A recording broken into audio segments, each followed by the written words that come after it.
हाय viewers, मैं मुन्नाकर बोल रहा था, जीएसटी प्रैक्टिशनर। सॉरी, इतना दिन से वीडियो नहीं आ रहा था due to some health reason. अभी भी आपको पता चल रहा होगा, अभी भी वॉइस क्लियर नहीं है। स्लोली रिकवरी कर रहा हूँ और बहुत खुश लग रहा है। आप लोगों से फिर से इंटरेक्ट होने का मौका मिल रहा है। आज के वीडियो में हम लोग एक नोटिफिकेशन आया है पोर्टल में, कॉमन पोर्टल में, उसको थोड़ा थोरोली रीड करते हैं। फिर से मैं रिक्वेस्ट करूंगा, प्लीज़ सब्सक्राइब करिए मेरे चैनल को, उससे मोटिवेट मिलता है आगे वीडियो बनाने के लिए। और वीडियो अगर अच्छा लगे तो प्लीज़ शेयर करिए अपने दोस्तों में टू स्प्रेड अवेयरनेस। ठीक है, चलते हैं पोर्टल की ओर, देखते हैं क्या नोटिफिकेशन निकला है। क्योंकि मैं सिंस 5 दिन से तबीयत ठीक नहीं है, 5-6 दिन से बुखार हो गया और बॉडी भी थोड़ा ठीक नहीं था। अभी बाय गॉड ग्रेस थोड़ा ठीक है, अभी रिकवरी हो रहा है, स्लोली रिकवरी हो रहा है। आपको वॉइस से पता चल रहा होगा, वॉइस थोड़ा डाउन है। आप लोग का आशीर्वाद से, भगवान का दया से ऐसी मेरे साथ बने रहिए। चलते हैं पोर्टल में। देखिए, एडवाइजरी है, time limit for reporting invoices on IARP portal. जो ई इनवॉइस बनाते हैं ना, उनके लिए है। एक्चुअली थ्रू सॉफ्टवेयर बनाइए, नहीं तो थ्रू मैनुअली बनाइए, नहीं तो थ्रू पोर्टल में बनाइए। एक ड्यूरेशन पीरियड रहता है रिलैक्सेशन का, जैसे 3 दिन हो गया, 10 दिन हो गया, 15-20 दिन हो गया। उस दिन के अंदर आपको IRP, तो आप जैसे बोलते हैं ना, आपका IRN नंबर जनरेट हो जाता है और आपका QR कोड भी जनरेट हो जाता है।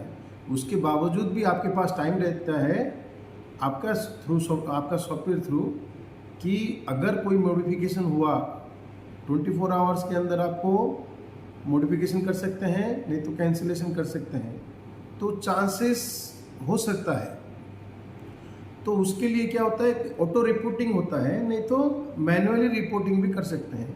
तो उसके लिए एक टाइम फ्रेम दिया है, तो उसी को एक्चुअली एडवाइजरी मैंने लिमिट जो था, टाइम पीरियड था ना, वो टाइम फ्रेम थोड़ा बढ़ाया जैसे लगता है, वो एडवाइजरी है। वो 13 सितंबर 2023 को कॉमन पोर्टल में है, आप भी जाके देख सकते हैं। Dear taxpayer, it is to inform you that it has been decided by government to impose a time limit on reporting old invoices on the invoice IRP portals for taxpayer with AATO greater than 100 crore। जिसका जो party लोग हैं ना, जो dealers लोग हैं, जो business जो कंपनी जिसका एनुअल एग्रीगेट टर्नओवर 100 करोड़ से ऊपर है, उनके लिए जो टाइम लिमिट है ना, वो इस एडवाइजरी थ्रू जारी किया गया है।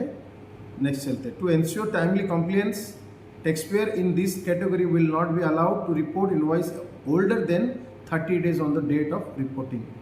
To ensure timely compliance, taxpayer in this category will not be allowed. जो 100 करोड़ से ऊपर है तो उनके लिए 30 दिन ही प्रावधान है।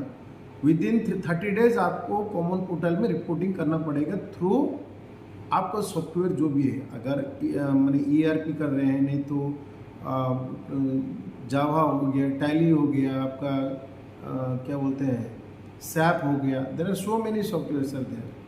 आपका सॉफ्टवेयर क्या, जो मैंने कौन सा आप यूज करते हैं, उसको ऑटो मोड में कर दीजिए। ऑटो मोड में अगर आपका रिपोर्टिंग कर दीजिए, तो उसका जो डेडलाइन है ना, विद इन 30 days में आपको रिपोर्टिंग करना पड़ेगा। जनरली हार्डली, क्योंकि देखिए, आपको विद इन 24 आवर्स में ही उसको जो भी कैंसिलेशन कर सकते हैं। There is no chance for modification. तो आपको कितना दिन और चाहिए? बेटर मेरे ख्याल से 10 दिन मैक्सिमम रहना चाहिए। बट अभी वो बोल रहे 30 days, जिसका टर्नओवर 100 करोड़ है।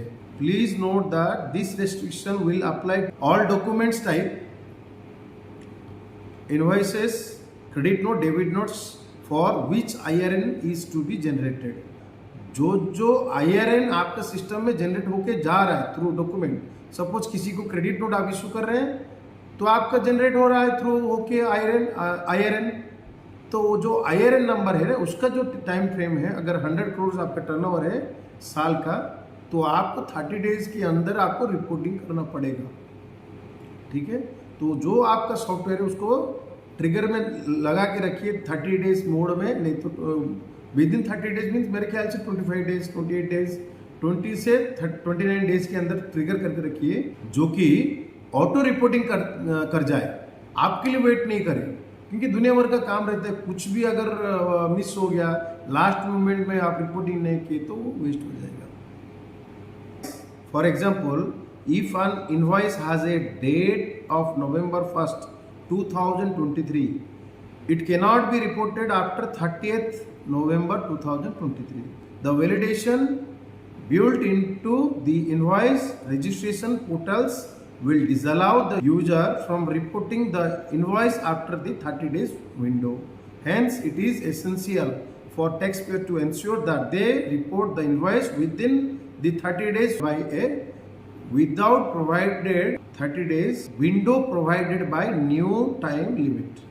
It is further to clarify that there will be no such reporting restriction on taxpayer with AATO less than 100 crore.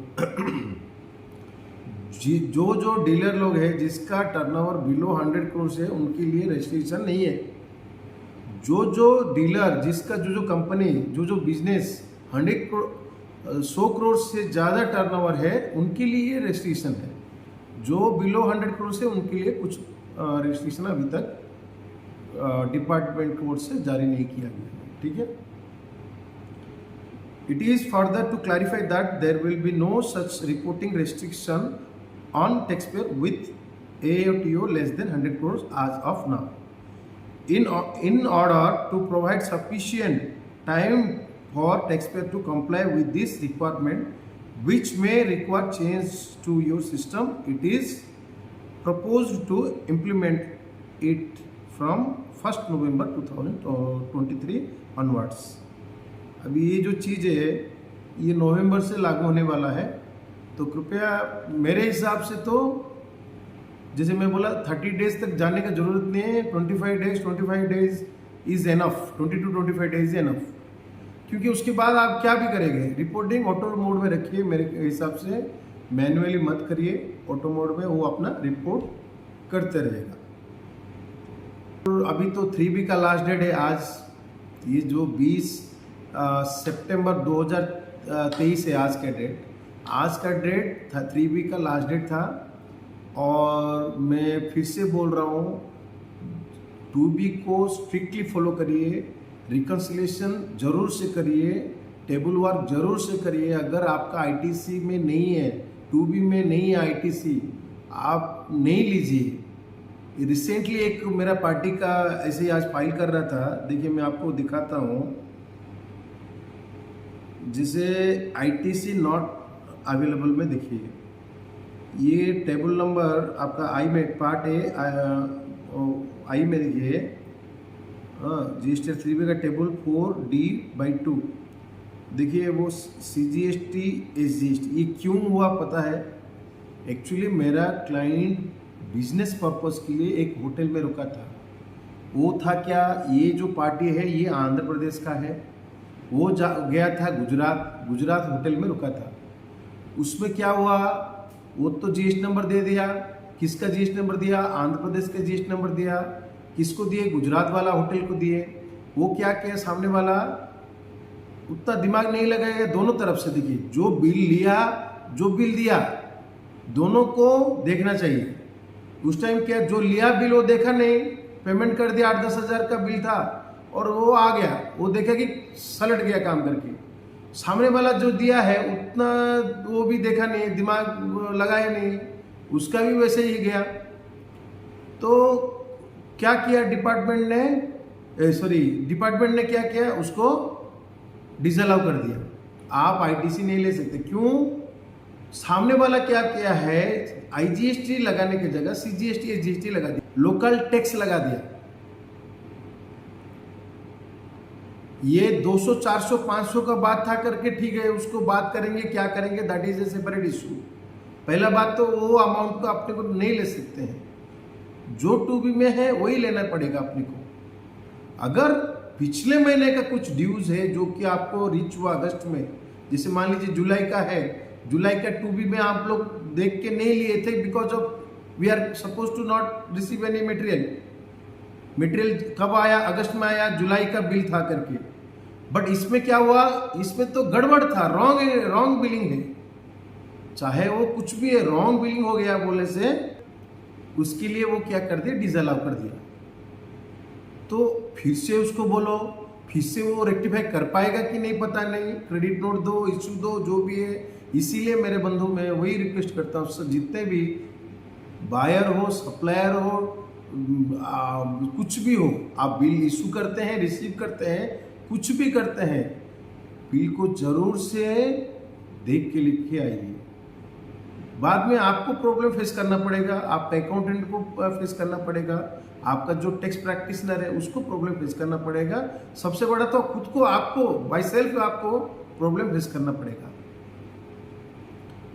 तो 3B का डिले तो मत करिए, लास्ट मोमेंट तक वेट मत करिए। पहले तो कोई भी रिटर्न फाइल कर रहे हैं, लास्ट मोमेंट तक वेट मत करिए, कुछ भी हो सकता है। सॉफ्टवेयर वाला चीज है, इंटरनेट बेस्ड है, कभी कुछ हो गया तो लास्ट मोमेंट में आप। दूसरा क्लाइंट मेरा वैसे ही था, उसको बिल ही नहीं मिला, और मेरा जैसे मैं बोला हेल्थ इशू, मैं 5 दिन से मैं नहीं हूँ और मैं देखा नहीं हूँ, वो भी सामने वाला नहीं देखा, 3-4 बिल उसका मिसिंग है, 3-4 बिल मिसिंग है। मैं जाके रिकन्सिलिएशन करके बोला कि मिसिंग है, क्या करेंगे, फिर से बिल मंगाइए, अगर टाइम है तो लीजिए, नहीं तो देखते हैं नेक्स्ट मंथ के लिए। ये क्या हुआ, मटेरियल आ गया है, बिना मटेरियल का अगर सर्विस बिल है तो समझ में आता है, ये तो सर्विस बिल नहीं है, मटेरियल बिल है, मटेरियल आ गया है तो बिल नहीं है, उसके पास एंट्री भी नहीं हुआ। जब मैं 2B के साथ रिकन्सिलिएशन करने के लिए गया तब पता चला कि ये 3-4 पार्टी का बिल मिसिंग है, और 4-5 पार्टी तो फाइल भी नहीं किए रजिस्टर 1, तो ITC तो क्लेम नहीं होगा। तो इसीलिए 2B को जरूर से प्रीफर करिए मेरे हिसाब से, और ड्यू डेट तक वेट मत करिए, बिफोर ड्यू डेट आप जरूर से फाइल करने के लिए कोशिश करिए, ठीक है। तो आज के लिए वीडियो इतना ही। कुछ भी डाउट है प्लीज़ कमेंट बॉक्स में दीजिए, अच्छा लगता है इंटरेक्शन करने के लिए आप लोगों के साथ, और ऐसे ही सपोर्ट करते रहिए। आगे बहुत सा इंफॉर्मेशन और लेके आऊँगा। अगर सजेशन देना है तो प्लीज़ सजेस्ट भी करिए, ठीक है। धन्यवाद, जय हिंद।